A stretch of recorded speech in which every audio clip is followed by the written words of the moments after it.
আল্লাহ রাব্বুল আলামিন জান্নাতকে কি বস্তু দ্বারা সুসজ্জিত করেছেন আর জাহান্নামকে কি বস্তু দ্বারা সুসজ্জিত করেছেন। আল্লাহ রসুলের সাহাবী হযরত আবু হুরায়রা ডাক দিয়া বলতেছেন, ও দুনিয়ার মানুষ, আল্লাহ তাআলা জাহান্নামকে কি বস্তু দ্বারা সুসজ্জিত করেছেন আর জান্নাতকে কি বস্তু দ্বারা সুসজ্জিত করেছেন শুনো। হুজিবাতিন নারু বিশ-শাহাওয়াত। عن أبي هريرة رضي الله تعالى عنه قال قال النبي صلى الله عليه وسلم حجبت النار بالشهوات وحجبت الجنة بالمكاره। আল্লাহ রসুলের সাহাবী হযরত আবু হুরায়রা ডাক দিয়া বলেন, দুনিয়ার মানুষ, আল্লাহ পাক জান্নাতকে সাজাইছেন যত মায়াবী বস্তু আছেন, যত লোভনীয় বস্তু আছেন, এই সকল বস্তু দ্বারা। আর আল্লাহ পাক জাহান্নামকে সৃষ্টি করেছেন লোভনীয় বস্তুগুলি দ্বারা। লোভনীয় বস্তুগুলি দ্বারা জাহান্নামকে সুসজ্জিত করেছেন। ওয়া হুজিবাতিল জান্নাতু বিল মাকারিহি। আর জান্নাতকে আল্লাহ পাক সুসজ্জিত করেছেন কষ্টদায়ক বস্তু দ্বারা। যেগুলো করতে কষ্ট হয়, যে ইবাদতগুলি করতে কষ্ট হয়, ওই সমস্ত ইবাদত বন্দেগী নেক আমল দ্বারা জান্নাতকে সুসজ্জিত করেছেন। আর জাহান্নামকে আল্লাহ পাক লোভনীয় যেগুলো করতে মন চায়, নফস যেগুলো করতে সায় দেয়, এই সকল বস্তু দ্বারা আল্লাহ জাহান্নামকে সুসজ্জিত করেছেন। এই জন্য হাদিসের ব্যাখ্যার মধ্যে আছেন, বিশ-শাহাওয়াত দ্বারা উদ্দেশ্য হলো ওই সকল বস্তু, ওই সকল কাজ যেগুলো করতে মানুষের আকাঙ্ক্ষা হয়, ভালো লাগে, যেগুলো করতে ভালো, কিন্তু কাজগুলো করতে ভালো লাগে কিন্তু কাজগুলো বড় খারাপ। যেমন সমাজের মধ্যে মিথ্যা কথা বলা, গীবত করা, শিকায়েত করা, হারাম কাম, অন্যের দোষ চর্চা করা, নামাজ কায়েম না করা, হজ না করা, ইবাদত বন্দেগী না করা, ইবাদত বন্দেগী না করে আবার এইগুলো নিয়ে তুচ্ছ-তাচ্ছিল্য করা। এইগুলোর মাধ্যমে আল্লাহ পাক যত খারাপ কাজ আছে, হারাম কাজ আছে, এইগুলোর মাধ্যমে আল্লাহ পাক জাহান্নামকে সুসজ্জিত করেছেন। আর যে সকল কাজ করতে কষ্ট হয়, যেমন ফজরের নামাজ বিল মাকারিহি, এর শাব্দিক অর্থ হচ্ছে কষ্টদায়ক বস্তু। যেই কাজগুলো করতে কষ্ট হয়, যে ইবাদতগুলি করতে কষ্ট হয়, মানুষ করতে চায় না, ওই সকল বস্তুগুলি দ্বারা আল্লাহ পাক জান্নাত সুসজ্জিত করেছেন।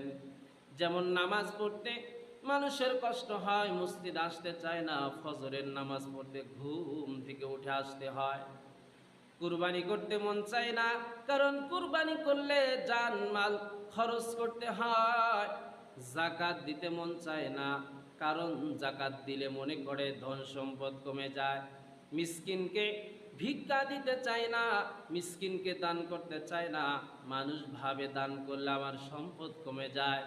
অথচ আল্লাহ রসুলের সাহাবী বলেন, ও দুনিয়ার উম্মত, আল্লাহ লোভনীয় বস্তু, সুদ, হিংসা, বিদ্বেষ, এইগুলোর মাধ্যমে জাহান্নামকে সুসজ্জিত করেছেন। আর আল্লাহর জান্নাত, আরামদায়ক জায়গাকে আল্লাহ পাক নামাজ, রোজা, হজ, যাকাত, ইবাদত বন্দেগী, দান, সদকা, ভালো কাজগুলো দ্বারা সুসজ্জিত করেছেন। কাজেই ও দুনিয়ার উম্মত, আল্লাহ পাক কোরআনের মধ্যে এটাও বলেছেন, লা ইউকাল্লিফুল্লাহু নাফসান ইল্লা উসাহা। ও দুনিয়ার মানুষ, আমি তোমাদের জন্য এমন কোন ইবাদত নির্ধারণ করে দেই নাই যেই ইবাদত করতে তোমাদের কষ্ট হয়, যে ইবাদত করতে তোমাদের সাধ্যের বাহিরে, এমন কোন ইবাদত, এমন কোন গোলামি আমি তোমাদের উপরে চাপায় দেই নাই। বরং তোমাদের সাধ্যের ভিতরে যা আছে ওই ইবাদতগুলি করার জন্য আমি আল্লাহ তোমাদেরকে আদেশ করেছি। অপর জায়গায় আল্লাহ পাক বলেন, ওয়ামা জাআলা আলাইকুম ফিদ্দীনি মিন হারাজ। আমি আল্লাহ পাক রব্বুল আলামিন দিনের ব্যাপারে তোমাদের মধ্যে কোনো সংকীর্ণতা সৃষ্টি করে দেই নাই। দিন পালন করার ক্ষেত্রে তোমাদের জন্য কঠোর করে দেই নাই, তোমাদের জন্য সহজ করে দিছি। যেমন আমি উদাহরণ দিতে গিয়ে মাঝে মধ্যেই বলি, আল্লাহ পাক রব্বুল আলামিন দিন পালন করার ক্ষেত্রে বান্দাদের জন্য কত সহজ করে দিয়েছেন। দেখেন, আল্লাহ পাক রব্বুল আলামিন নামাজকে কত সুন্দরভাবে সাজায় দিছেন, এত প্রশস্ততা করে দিছেন, সংকীর্ণতা করেন নাই। আল্লাহ রব্বুল আলামিন মসজিদে নববী পৃথিবীতে সৃষ্টি হয়েছেন, এর নমুনা স্বরূপ পৃথিবীতে অসংখ্য অগণিত মসজিদ সৃষ্টি করা হয়েছে, তৈরি করা হয়েছে। এই জন্য মসজিদের মিনার থেকে মুয়াজ্জিন ফজরের আজান দিল, ফজরের নামাজ আমি আসতে পারলাম না, আল্লাহ প্রশস্ততা করে দিলেন, বান্দারে ফজরের নামাজে আসতে পারলা না, জহরের নামাজ পর্যন্ত তোমার জন্য প্রশস্ততা করে দিলাম, সংকীর্ণ করে দিলাম না। তুমি জহরের নামাজে আসো, নামাজ আদায় করো, আমার কাছে ক্ষমা চাও, আমি আল্লাহ তোমাকে ক্ষমা করে দিব।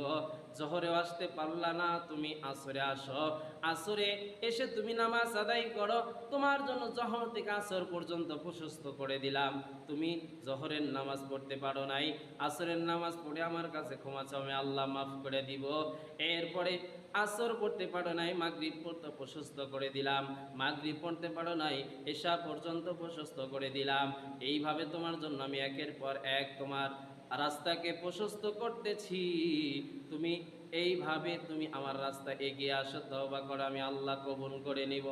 কারণ আমি আল্লাহ পাক রব্বুল আলামিন নেক আমলগুলিকে জান্নাতের পাসির হিসাবে নির্ধারণ করেছি, জান্নাতের দেওয়াল হিসাবে নির্ধারণ করেছি, আর গুনাহের কাজগুলোকে আমি জাহান্নামের দেওয়াল পাচির হিসাবে নির্ধারণ করেছি।